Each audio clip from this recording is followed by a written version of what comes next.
Assalamualaikum warahmatullahi wabarakatuh. Di sini saya akan membuka presentasi dari kelompok A. Untuk anggota kelompoknya ada saya sendiri, Karomah, dengan NPM akhir 294. Selanjutnya ada Aliyah Putri Setio Utami dengan NPM akhir 119. Selanjutnya ada Imania Dwi Fevianti dengan NPM akhir 142. Selanjutnya ada Siti Nur Asikin dengan NPM akhir 295. Selanjutnya ada Muktafili Amril Ladiar dengan NPM akhir 355. Selanjutnya saya akan menjelaskan di bagian instruksi 1. Soalnya, pada tanggal 1 November 2023, Tinitan mengontrak Bangten Construction untuk membangun gedung seharga 1.400 juta di atas tanah seharga 100 juta. Dibeli dari kontraktor dan termasuk dalam pembayaran pertama. Syala melakukan pembayaran berikut kepada perusahaan konstruksi selama 2023. 1 Januari 2023 sejumlah 210 juta, 1 Maret 2023 sejumlah 300 juta, 1 Mei 2023 sejumlah 540 juta, 31 Desember 2023 sejumlah 450 juta. Totalnya adalah 1.500 juta. Bangten Construction menyelesaikan bangunan tersebut siap huni pada tanggal 31 Desember 2023. Tinitan memiliki utang berikut pada tanggal 31 Desember 2023. Dan yang pertama ada bunga 15%, wesel bayar 3 tahun untuk pembelian tanah dan pembangunan gedung tanggal 31 Desember 2022 dengan bunga dibayarkan setiap 750 juta tahun pada tanggal 31 Desember. Utang Tinitan lainnya yang pertama ada bunga 10% wesel bayar 5 tahun tanggal 31 Desember 2019 dengan bunga dibayarkan setiap tahun pada tanggal 31 Desember sejumlah 550 juta. Dan yang kedua ada bunga 12% obligasi 10 tahun yang diterbitkan 31 Desember 2018 dengan bunga dibayarkan setiap tahun pada tanggal 31 Desember sejumlah 600 juta. Baik. Untuk selanjutnya dimintai untuk pada soal instruksi 1 menghitung akumulasi pengeluaran rata-rata tertimbang. Jadi pada tanggal 1 Januari dengan jumlah 210 juta, periode kapitalisasi 12/12, akumulasi pengeluaran rata-rata tertimbang 210 juta. Selanjutnya di tanggal 1 Maret dengan jumlah 300 juta. Dengan periode kapitalisasi 10/12 dengan akumulasi pengeluaran rata-rata tertimbang 250 juta. Selanjutnya di tanggal 1 Mei dengan jumlah 540 juta dengan periode kapitalisasi 8/12 dengan akumulasi pengeluaran rata-rata tertimbang sejumlah 360 juta. Selanjutnya di tanggal 1 Desember dengan jumlah 450 juta dengan periode kapitalisasi 0/12 dengan akumulasi pengeluaran rata-rata tertimbang 0. Selanjutnya total dari keseluruhan pada tanggal 1 Januari sampai 1 Desember dengan total 1.500 juta. Selanjutnya di total tempat akumulasi pengeluaran rata-rata tertimbang dari tanggal 1 Januari sampai 1 Desember sejumlah 820 juta. Selanjutnya ialah B. Bunga yang dapat dihindarkan karena ditambahkan dalam nilai bangunan. Perhitungan tingkat kapitalisasi. Yang pertama, utang Tinitan lainnya, yaitu ada 10% hasil bayar 5 tahun, kemudian 12% obligasi 10 tahun. Bahwa utang Tinitan lainnya dengan dikali prinsipal kemudian dijumlah menjadi interest.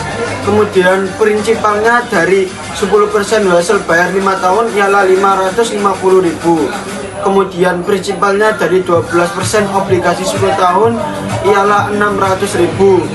Kemudian interest dari 10% hasil bayar 5 tahun ialah 55.000. Kemudian interest dari 12% obligasi 10 tahun ialah 72.000.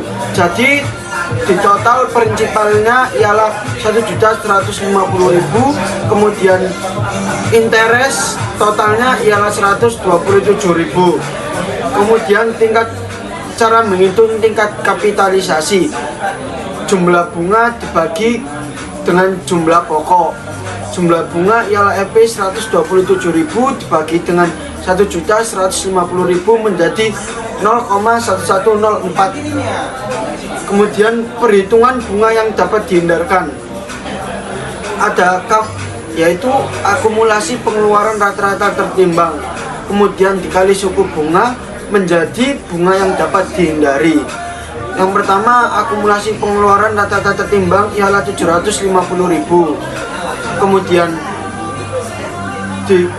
keduanya ialah 70.000, kemudian menjadi 820.000. Selanjutnya ialah suku bunga 15% dari catatan konstruksi, kemudian 0,1104 dari tingkat kapitalisasi, sama dengan menjadi bunga yang dapat dihindari ialah dengan RP 112.500 ditambah 728.000 menjadi RP 228.000. Sudah. Di sini saya akan menjelaskan jawaban nomor 1C. Jadi pada nomor 1C ditanya total bunga yang dikeluarkan sesungguhnya.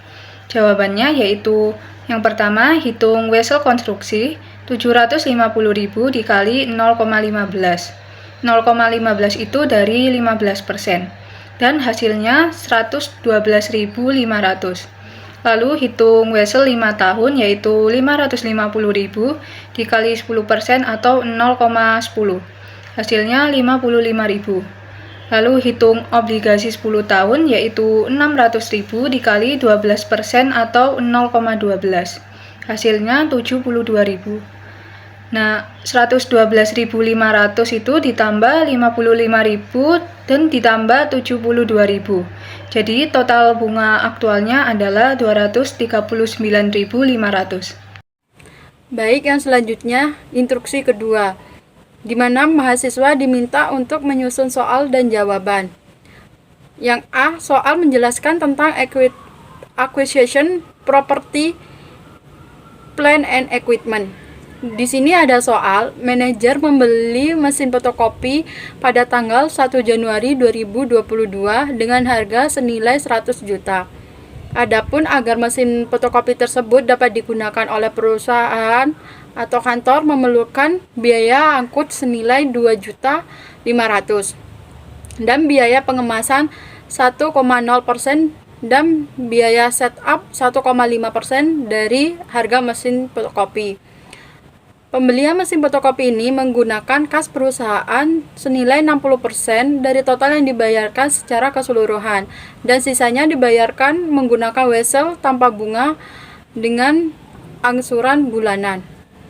Diminta menghitung harga perolehan mesin fotokopi. Yang B, ayat jurnal untuk mencatat pembelian mesin fotokopi. Yang C, jurnal untuk mencatat angsuran bulan 1 dan kedua. Baik, di sini ada jawabannya. Yang A, harga perolehan mesin fotokopi masih tanda tanya. Mesin fotokopi dari soal senilai 100 juta. Biaya angkut dari soal senilai 2.500.000. Biaya pengemasan 1,0% dari biaya harga mesin fotokopi menghasilkan 1 juta. Biaya setup mesin fotokopi 1,5% dari mesin fotokopi ketemu 1.500.000. Sehingga semua biaya tersebut ditotalkan, ketemulah jumlah harga perolehan mesin fotokopi senilai 100 juta 105 juta. Yang B, ayat jurnal untuk mencatat pembelian mesin fotokopi. Di sini ada kas dan utang. Kas itu 60% dari harga fotokopi dibayarkan senilai 63 juta di sisi debit dan utang 40% senilai 42 juta di sisi kredit. Yang C, jurnal untuk mencatat angsuran bulan 1 dan 2. Di sini jurnalnya ada utang dan kas. Utang itu senilai 21 juta di sisi debit, kas senilai 21 juta di sisi kredit. Itu angsuran bulan pertama. Bulan kedua sama dengan angsuran bulan pertama, ada utang dan kas.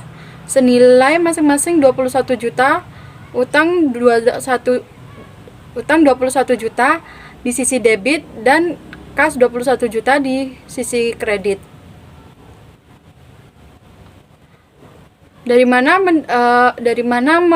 mengetahui nilai utang dan kas tersebut? Kita lihat dari yang B, utang itu 40%. Yang senilai 42 juta itu dibagi 2 kali pembayaran, yang dimana angsuran bulan pertama dan bulan kedua, sehingga 42 juta dibagi 2 hasilnya 21 juta. Itulah nilai dari angsuran bulan pertama dan bulan kedua. Baik, selanjutnya saya akan menjelaskan instruksi 2B. Langsung saja ke soalnya. Jadi pada 1 Januari 2020 Wonka Printing membeli mesin cetak dengan harga perolehan sebesar 150 juta rupiah. Kemudian pada 1 Januari 2023, Wonka menjual mesin cetak tersebut dan menerima pembayaran tunai sebesar 50% dari harga jual mesin cetak tersebut. Dan sisanya akan dibayar secara kredit setiap akhir bulan tanpa bunga selama 3 bulan. Kemudian mesin cetak tersebut disusutkan dengan metode garis lurus untuk masa manfaat selama 5 tahun. Kemudian untuk instruksinya, yang pertama adalah buatlah tabel penyusutan untuk mengetahui nilai buku dan akumulasi penyusutannya. Kemudian jurnal untuk mencatat transaksi dan angsurannya apabila mesin cetak terjual dengan harga 50 juta rupiah, 60 juta rupiah, dan yang terakhir 75 juta rupiah. Baik, langsung saja menuju ke pembahasannya. Jadi yang pertama itu membuat tabel penyusutan untuk mengetahui nilai buku dan akumulasi penyusutannya. Jadi tahun perolehannya kan tanggal 1 Januari 2020 dengan harga perolehan 150 juta rupiah. Kemudian pada tanggal 1 Januari 2021 mengalami penyusutan sebesar 30 juta rupiah yang didapat dari 150 juta dibagi 5 tahun, yaitu masa manfaatnya, sehingga mendapatkan nilai sebesar 30 juta rupiah. Kemudian akumulasi penyusutannya menjadi 30 juta rupiah, sehingga nilai bukunya berkurang menjadi 120 juta rupiah yang didapat dari harga perolehan 150 juta rupiah dikurangi dengan akumulasi penyusutan. Lalu pada 1 Januari tahun 2022 mengalami penyusutan lagi sebesar 30 juta karena menggunakan metode garis lurus, jadi penyusutan tiap tahunnya akan sama. Kemudian akumulasi penyusutannya menjadi 60 juta karena ditambahkan dengan akumulasi penyusutan tahun sebelumnya, sehingga nilai bukunya menjadi 90 juta rupiah yang didapat dari harga perolehan 150 juta dikurangi dengan akumulasi penyusutannya pada tahun 2022 sebesar 60 juta sehingga mendapatkan nilai 90 juta rupiah. Kemudian pada saat penjualan, yaitu 1 Januari 2023, mengalami penyusutan lagi sebesar 30 juta sehingga akumulasi penyusutannya menjadi sebesar 90 juta dan nilai bukunya menjadi sebesar 60 juta.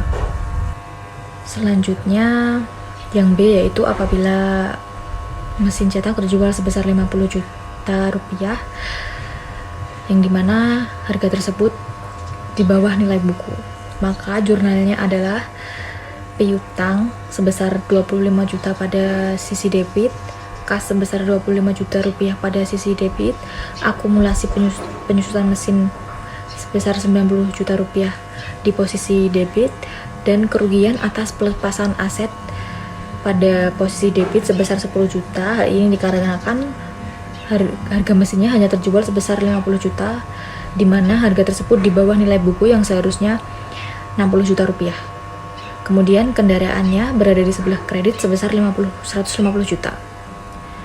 Kemudian yang C, apabila mesin cetak terjual seharga 60 juta rupiah yang dimana harga tersebut setara dengan nilai buku, jadi jurnalnya piutang sebesar 30 juta rupiah, kas sebesar 30 juta rupiah pada sisi debit, akumulasi penyusutan mesin berada di sebelah debit sebesar 90 juta rupiah, dan kendaraan berada di sebelah kredit sebesar 150 juta rupiah. Kemudian yang terakhir, apabila mesin terjual dengan harga 75 juta rupiah, yang dimana harga tersebut di atas nilai buku. Jadi jurnalnya itu piutang sebesar 37.500.000 berada di sebelah debit, kas sebesar 37.500.000 berada di sebelah debit, akumulasi penyusutan mesin sebesar 90 juta rupiah berada di sebelah debit, kemudian kendaraan sebesar 150 juta berada di sebelah kredit, dan juga keuntungan atas pelepasan aset sebesar 15 juta berada di sebelah kredit. Hal ini dikarenakan adanya laba atau keuntungan karena harga tersebut di atas nilai buku sehingga mendapatkan keuntungan lebih. Sekian pembahasan dari kelompok kami. Apabila ada kesalahan dan kekurangan dalam pembahasan kami mohon maaf yang sebesar-besarnya, dan terima kasih atas perhatiannya. Wassalamualaikum warahmatullahi wabarakatuh.